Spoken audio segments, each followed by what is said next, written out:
Less than 24 hours after the report's release, the attorneys behind the largest lawsuit to date held a town hall for those impacted by the Gray Fire. KREM 2's Kyle Simchuk was at that meeting tonight. And Kyle, what else did we learn about possible compensation from Inland Power?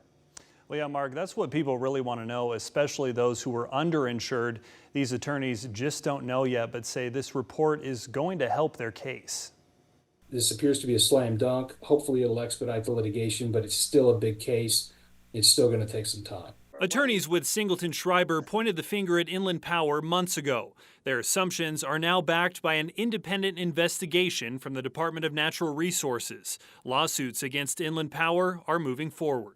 Typically what happens in these cases is the utility always tries to delay, and they usually try to mount some sort of a defense. During a virtual town hall with Gray Fire victims, attorneys laid out the next steps. A trial is set for November 2025.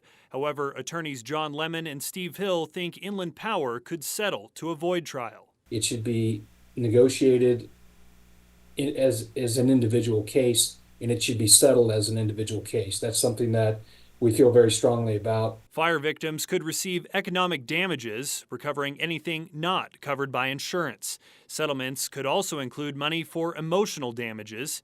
Lemon says insurance companies will also go after Inland Power to recoup money they paid fire victims. We want to get in line ahead of the insurance companies if there's limited resources. But again, at this point, I don't know that that's a concern here. From this point forward, our objective is to make you whole to the best of our ability.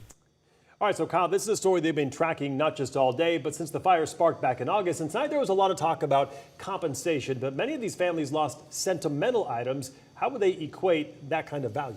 Well, that's right. Tonight we heard, people that have lost family photo albums. There was a veteran who spoke about losing his uniform from the war, from a flag he received. So how do you put a dollar amount really on that? It's not as simple as just saying, I lost an RV.